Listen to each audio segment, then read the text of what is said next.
Welcome to the Burn Your Mortgage Podcast, a Canadian real estate podcast that shows you how to pay off your mortgage sooner and live well while doing it. Now, here's your host, Sean Cooper.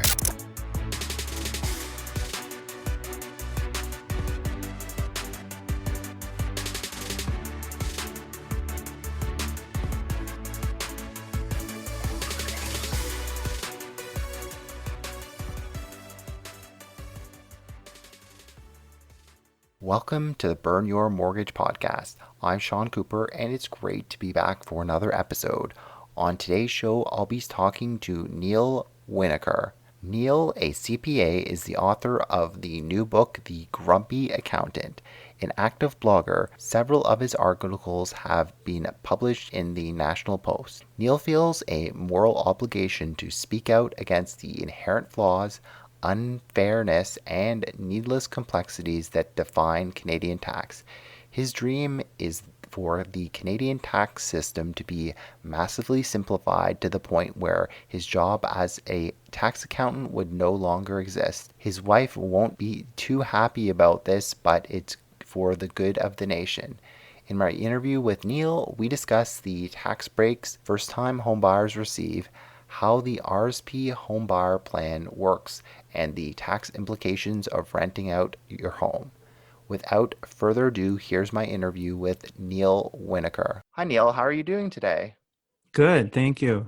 It's wonderful to have you on the podcast. Just finished reading your book recently, and I thought that you'd be a great person to have on the show just to talk about taxes. You somehow managed to make taxes interesting in your book. It's definitely a pretty amazing feat because I know they're not the most exciting thing in the world. So excited to be chatting with you today about your new book.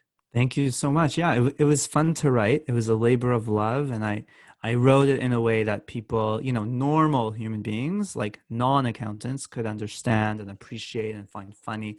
So thank you so much for having me on, and I'm glad you enjoyed the book. Great. Well, can you tell the listeners about your book, The Grumpy Accountant? What inspired you to write it? Well, it started because every day after work, dealing with CRA every day and filing people's tax returns, dealing with the Canadian tax system, every day I finished work, I would complain to my wife about it and complaining and complaining and complaining.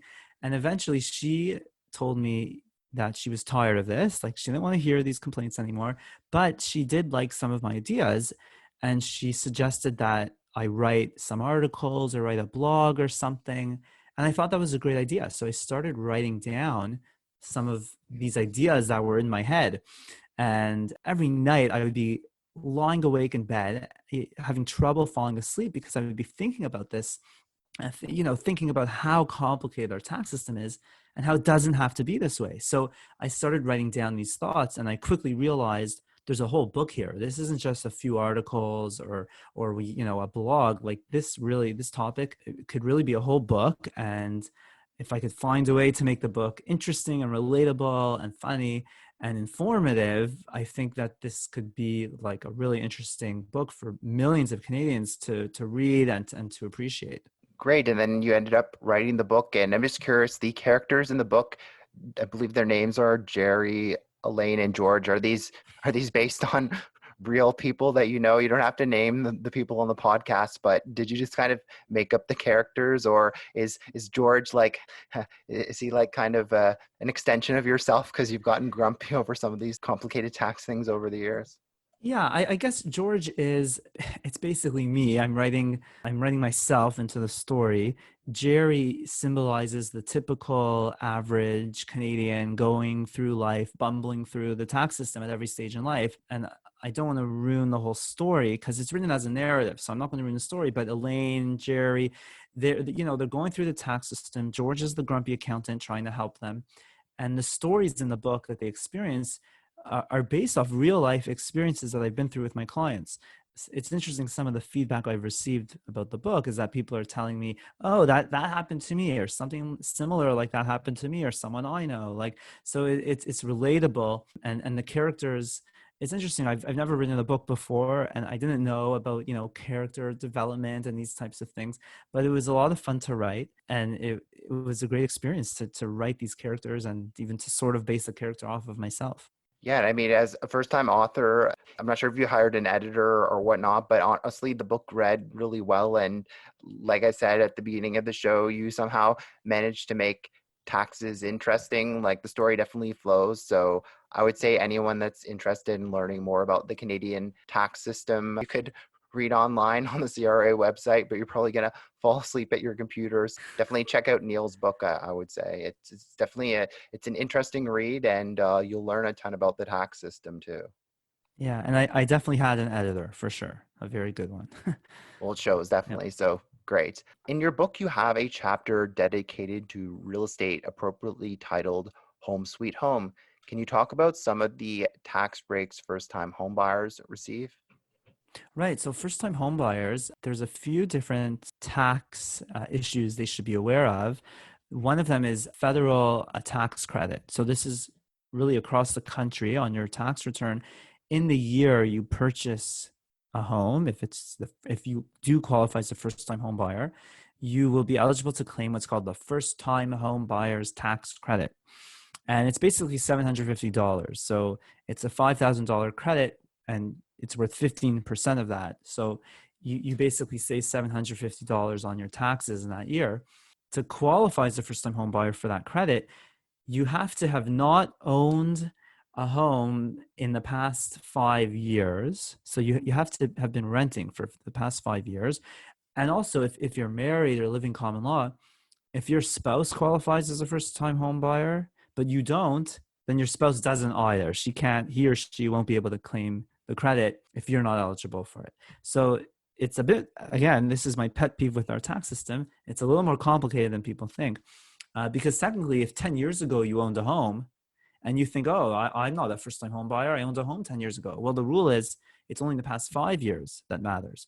So you may still qualify for this credit, even if you maybe think you don't. So that's on your federal tax return. Depending on the province you live in, you might have something called land transfer tax when you buy a house or you buy a property. If you're a first-time home buyer, you get to claim a rebate of a portion of that of land transfer tax. So it's very important to make sure whoever's helping you buy your house, whether it's a real estate agent, real estate lawyer, anyone involved should know that you're a first-time home buyer so they can claim this rebate for you, because it's not on your tax return you file at the end of the year. This is actually when the closing happens, when the land transfer tax is paid. Great. Thanks so much for mentioning that. And with the land transfer tax in Ontario, how it works is don't you get the rebate like immediately? It's not like, you pay the full land transfer tax and then they send you the money back later. Is that correct? It's like an immediate rebate.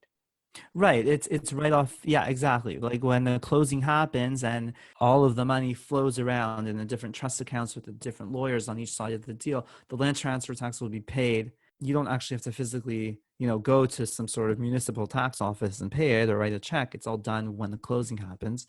And that's when the rebate happens as well. I think if you fail to apply right then at that time, I think there's still a process where you can apply later on for the rebate if it wasn't done at the time of closing. But there are deadlines. So it's important to just get it done right when the closing happens. And definitely hire a good real estate lawyer so that you don't miss the rebate either. Yes, for sure. Absolutely. Great. So there's one other item for first-time home buyers. The government encourages home ownership with the RRSP Home Buyers Plan. Can you briefly explain what that is and how it works?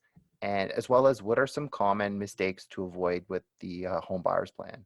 Sure. So here's another example of how they've made our tax system too complicated because there are ways they could do this. It's so much easier and simpler for people to understand. But basically, the way it works is if you have money in your RRSP, usually when you withdraw money from your RRSP, that amount you withdraw gets included in your income and you have to pay tax on it in that year you withdrew it. And there's an exception for what's called the Home Buyers Plan, which means if you are a first-time home buyer, you can take out up to $35,000 from your RSP, and in the year you take it out, you don't have to pay tax on it. And that can go towards the purchase of your house. Now, for the next 15 years, each year you have to pay money, you have to pay it back into your RSP, or it just gets included in your income, a small amount over the next 15 years. So instead of paying a big tax bill in the year you withdraw it, you basically spread that out over 15 years. So it's a way for you to access your RSP money to help you with the down payment or help you with the purchase of a property. If I could redesign our tax system, I would just make things simpler by maybe getting rid of the RSP altogether and just having the TFSA and making the TFSA easier to understand. Because with TFSA, you can just take the money out. There's no tax. You don't have to worry about it. It's more flexible. But RRSP Home Buyers Plan, that's there for first-time home buyers. The limit used to be $25,000. The government raised it to $35,000 because they knew housing costs were kept increasing, and especially in the GTA and in Vancouver and major cities in the country. So they wanted to help people have more money for down payment. But the limit's now $35,000. And if you are married or living common law, each spouse can take out $35,000 from each of their RRSPs. It's a pretty beneficial thing out there for first-time home buyers. And I'm just curious, can you talk about the definition of what a first-time home buyer is under the RSP Home Buyers Plan? Because you were mentioning under the federal tax credit, the first-time home buyers tax credit, it's actually 5 years to be considered a first-time home buyer. But my understanding under the Home Buyers Plan is it's actually 4 years that you're considered a first-time home buyer. Is that correct? I think so. I'd have to look it up. If you just go on the CRA website, RRSP Home Buyers Plan, all the information is there, and we have to look it up. But I think you're correct. That sounds very familiar. And you might run into the same problem if you are married or living common law, and one spouse is not a first-time home buyer, then you may, again, I have to look it up, but it gets complicated. You have to make sure if you're really eligible or not. And the way you actually physically do it is you fill out a form with your bank. Wherever you hold the RRSP, there's a form that you fill out, and the bank or wherever you hold the RRSP, they can help you with it, and the bank has to approve that, and then the withdrawal can happen. Yes, and on that topic, I don't know if this has happened for any of your clients, but I've heard a common mistake of the RSP Home Buyers Plan is people aren't aware of the form that you have to fill out, and they actually just go and withdraw the money from their RSP, and that's not the correct way to do it without filling out the form. Has that happened to any of your clients, and what are some other potential mistakes that you could make? I would think not paying back the installments would be kind of a mistake because you lose the RSP room forever. So yeah, just wanted to hear your thoughts on that and any other mistakes that perhaps you've run into over the years. Yeah, that would be a big no-no. I mean, if you want to take out under the home buyers plan, you have to there's a specific form you have to file. You have to fill out, and the bank keeps on file, and that way, when the money comes out of your RSP, you won't receive a tax slip for it. Because if you just take out money from the RSP without doing the proper form, the bank gives you what's called T4 RSP. It's a T4 slip that shows the amount you took out from your RSP. That gets filed to CRA, and now you have extra income in your tax return and taxes payable that you didn't plan for. So yeah, very important to do that properly. That's never happened. That specific situation has never happened to any of my clients, actually. I think most of my clients, usually they would ask me first when they're doing something like this. So that hasn't happened to any of my clients. But some of the other pitfalls might be people, yeah, like you said, not realizing, you do have to pay it back over the next 15 years. And some people just don't do that. And then the income gets included in their tax return. They owe a tiny bit of tax on it each year, depending on what other income they have. But some other mistakes people might make is they might put a lot of money into their RSPs, and then they realize, oh, now I want to buy a house and I can only take out $35,000, and maybe I have like $70,000 or $100,000 in my RSP, and I've put in too much. So it's very important before you decide to contribute to your RSP in the first place, you have to really look at your whole kind of financial situation, your short-term goals, medium-term, long-term goals. You have to decide, okay, RSP or TFSA, which one's better? Maybe if you can do both, maybe you do both. If you can only choose one, well, it really depends. So sometimes people put too much into their RSP, and then they want to buy a house, and then if they want to take out more than the $35,000, well, now they have to pay tax on anything above the 35, because the home buyers plan only covers up to 35. So there's a lot of thought that has to go into this. And that's why I think TFSA contributions are the best, but RSP also could be very good for those with higher incomes. So that's the whole kind of other issue, RSP versus TFSA. And that's something that everyone should really try to get that proper advice from someone who could look at your whole financial situation for you and your whole family and devise a plan. And you can have a plan every year of how you're going to approach that. Great. Yes, I agree totally. In terms of the form to withdraw the money from your RSP, it's called Form T1036, Home Buyers Plan, Request for Withdrawal Funds from an RSP. So definitely be sure to fill in that form. When the time comes, don't just take the money out of your account. Otherwise, you're Right. going to run into a real headache with CRA. Yeah, exactly.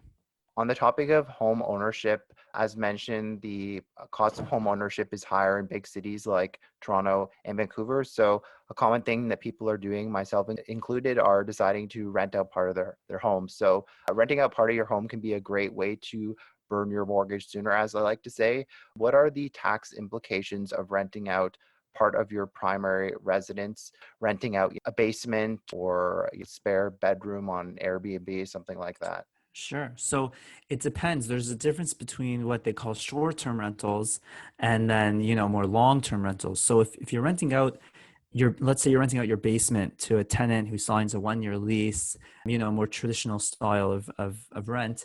So you have to report all the rental income on your tax return on the statement called T776, Statement of Real Estate Rentals. And it's actually not as complicated as it looks, although it's a little bit complicated. You have to show all the rental income, but then you get to claim expenses.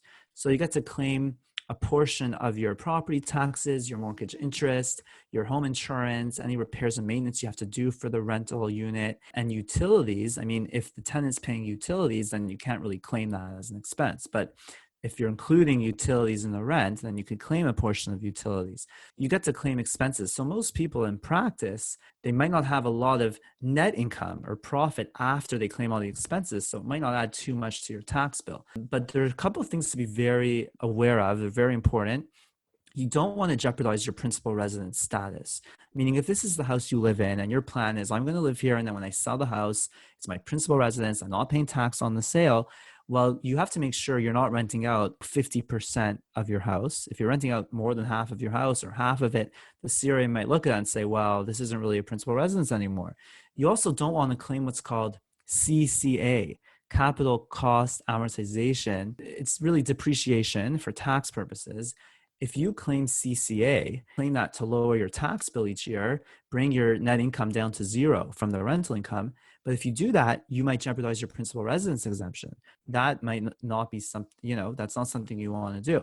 So you got to be careful with that. Now, short-term rentals, if you're doing Airbnb, if you're renting under 30 days and you have short-term rentals, you then have to worry about HST or GST, HST, depending on your province. If you're going to hit $30,000 of income each year or in 4 consecutive quarters, you then have to register for HST number and collect HST on the Airbnb rental income, file HST returns. So it can get pretty complicated. And also Airbnb income isn't considered rental income. It doesn't go on the T776 statement. It goes on something else called the T2125 statement, which is people who are self-employed are familiar with that statement. That's for business income and expenses. And you would actually report the short-term rental income as business income on your tax return. You're allowed to do this without jeopardizing principal residence. You're allowed to rent out a room or rent out a basement. But if you make what they call structural changes to your home in order to rent it out, major structural changes, and it's not exactly clear what that is, it could be a gray area sometimes, then you might be putting your principal residence status in jeopardy. So it's important to be aware of some of the complicating factors here. It's not always as simple as people think. Great. Thanks for explaining that so clearly. And just a couple quick scenarios I want to run by you. What if somebody's turning their primary residence into a rental property or vice versa? How does that work from a tax standpoint? And what about if you have a standalone rental property? How does that work from a tax standpoint as well? First of all, the standalone rental property. So you live in a house somewhere, that's your principal residence, and you have another property where you fully rent out. It's the same principle. If you're fully renting out a property, you still have to report the rental income and all the expenses from that property onto your tax return every year. And then when you sell that property, you'll report a capital gain on your tax return. And a capital gain is the difference. It's what you sold it for minus what you purchased it for, plus if you did major renovations, you could claim that as part of the cost to lower the capital gain, and half of the capital gain is tax-free, and half of it gets included in your income, and you pay tax on that half. Now, if you're converting your principal residence into a rental property or vice versa, Then you have what they call in tax language, a change in use. And what that means is, let's say you live in a house and you decide to move somewhere else and you want to rent out your house. Well, now you have what's called, and in my opinion, this is a bit ridiculous, because what they call it a deemed disposition. Okay. And deemed disposition means like sale, like you sold the house, you disposed it, you sold it. Deemed means, well, you didn't really sell it, right? You still own it. But the CRA, the tax, from a tax perspective, it's considered to have been sold. It's like you sold it, and therefore there's a capital gain, which in my opinion is just so ridiculous. Why would we be forcing people to pay a capital gains tax on an asset they haven't actually sold? It doesn't really make any sense at all. There's no logic behind it. But with change in use, there is an election you could file to avoid this capital gain if you're not owning another place. So here's the scenario. Let's say you own a house, you live there. You decide, I don't want to live here anymore. I'm going to rent it out. And you start renting it out and you move to somewhere else where you rent, meaning you don't own anywhere else. Well, now you could delay that capital gain, that change in use, by 4 years. For the next 4 years, if you're renting somewhere else, you could still consider that the house you changed to rental property as your principal residence for another 4 years. But there's a specific form you have to file with CRA, and that's filed actually separately from your tax return. And if you file that election, then your change in use, there wouldn't be a capital gain or anything. To convert from a rental property to a principal residence, again, you have that same issue. You have this change in use you have to worry about. You might have to show that on your tax return as a deemed disposition, a sale. You might have to pay a capital gains tax. So again, when you're doing something like that, you may want to speak to some sort of tax advisor just to make sure you're not missing out on anything, because there's these elections that can be filed to help save you on tax and save you in some of these negative consequences of doing that. I just want to make sure I'm understanding this correctly. So let's say I'm single, I own my own primary residence, and then I meet somebody and decide to buy a new primary residence and turn my existing primary residence into a rental property. So in that instance there, are you saying that I couldn't make that election that you referred to and I would have to pay the CRA capital gains tax? Am I understanding that correctly? Well, in that case, because it was your principal residence, when you change in use to rental property, you won't be able to make that election to continue having it as your principal residence, because now it's your rental property and you're living somewhere else as your principal residence. But there wouldn't be tax to pay because, again, when you report that in your tax return, it was in fact your principal residence. But you still have to report it as a deemed disposition in your tax return in the year that happened. And that was your principal residence. So it will still be exempt from a capital gains tax at that point. Okay, thanks for clarifying that. I would definitely recommend anyone that, especially with real estate, because capital gains taxes, this isn't a tax bill of like $500. We're talking about thousands or tens of thousands or maybe even hundreds of thousands of dollars. I would definitely speak with a smart accountant like Neal, because you don't want to make a mistake and then end up having CRA sending you a huge tax bill in the tens of thousands or hundreds of thousands of dollars. That doesn't sound like a very fun scenario to go through. No, and there's another issue. Even if it's your principal residence, there's a new rule that started in 2016 for the 2016 tax year, whereby you must report the sale of your principal residence in your tax return, even though it's your principal residence, it's exempt from tax, there's no tax to pay, but you have to show it in your tax return and report it. And there's penalties if you don't report it. And some speculation as to why the government put in that rule could be that they were trying to catch, there's a lot of people flipping houses out there, and people who are flipping houses claiming, oh, it's my principal residence, I don't need to pay capital gains tax on this, or show this as business, fully taxable business income. I was living there. So the government wanted to kind of sort of crack down on this and try to track some of these property sales better. So now they force every single person who sells their house to report it in their tax return. So don't forget to do that. And there's no tax to pay, but you do have to report it. Now the cynical person like me would say, maybe the government put in that rule because maybe one day down the road, they want to start taxing our principal residences. They want to remove the principal residence exemption and maybe requiring us to report it on our tax return, even though we don't have to pay tax right now. Maybe it's to sort of get us used to the idea that when we sell your house, well, we have to put it in a tax return. And the next logical step will be, now there might be some tax to pay. But that's just speculation, and we don't know what will happen down the road. Let's hope that never happens, but I'm a bit of a cynic as well myself. Yeah. We'll see what happens, but yeah, hopefully that never happens. Can you talk about the tax consequences of real estate when somebody passes away? In the first instance, if there's a surviving spouse, and second instance that there is no surviving spouse. So, for example, a widow passes away or a single person passes away and there's no surviving spouse. What happens in that instance from a tax standpoint? Right. So if it's the principal residence, there's two different tax issues that happen on the date of death. Number one is a deemed disposition of one's assets. So like a lot of people in Canada think Canada doesn't have a death tax. And that's because we don't have inheritance taxes, right? So when you inherit money from someone who died, it's tax-free to you. But the person who died on the date of death, there is a capital gain that must be reported in that person's what we call the final tax return up to the date of death.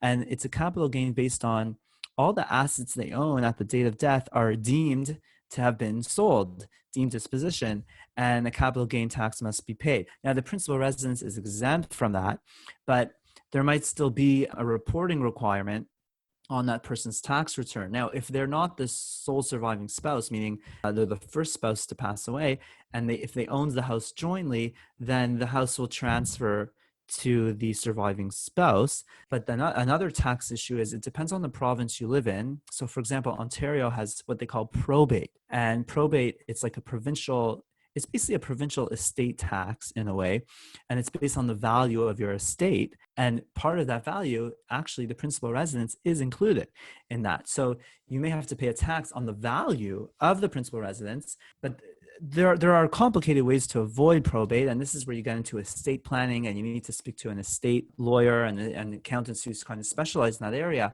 But I believe if it's held jointly, it doesn't hit probate until the last surviving spouse, if I'm not mistaken. So it's important that when you're purchasing a house, if you are married or living common law, or you have a spouse that maybe you own a house and then you get married and the spouse moves in, or you move into someone else's house, when you take title of the house, there's different ways to structure that joint, whether you own it jointly with survivorship or without. You have to be careful there, and you got to speak to the proper advisors there. And I forget offhand what exactly it's called, like joint with survivorship or without. There's different ways to structure it so that maybe probate taxes could be avoided when the house transfers from one spouse to the other upon death. But I guess the main message from that is definitely speak to the experts and plan this in advance, because otherwise you could be surprised with a big tax bill at the end when somebody passes away, which is the last thing you want to be worrying about when you're grieving for the loss of somebody that you care about. Right. And another point is some people think that they could just, I'll just gift the house, my principal residence, to my children who are now adults. Let's say somebody in their 80s or 90s, and they say, well, I have my children in their 50s. And to avoid probate, I'll just give the house to my children. I'll just add them on title. It's not as simple as people think. I mean, you can't really gift property in Canada to someone else without it's still considered like it's sold. So you still have to be careful with these rules. If you add someone on title to your house, it's not as simple as people think. So it's important to talk to a real estate lawyer, estate lawyer, tax lawyer, or accountant who specializes in estate planning, because the rules are pretty complicated, and also they change a lot. Like sometimes these rules about probate and estate, every few years they keep changing. So it's important to speak to someone who's up to date on it. Well, good to know. That's some great advice right there. Neal, it's been great having you on the show today. Before I let you go, is there anything of interest that you're working on that you'd like to share with our listeners? Sure. Well, my main project is the book, The Grumpy Accountant. So my website is up there, grumpyaccountant.ca.